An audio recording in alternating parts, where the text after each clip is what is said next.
number 48, effective until 4 a.m. Wednesday, or 5 a.m. Eastern Standard Time Wednesday.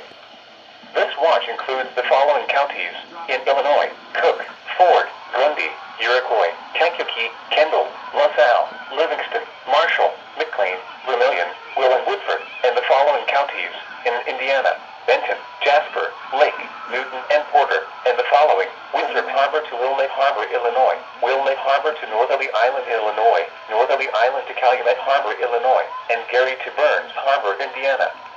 Remember, a tornado watch means the conditions are favorable for the development of severe weather, including tornadoes, large hail, and damaging winds, in and close to the watch area.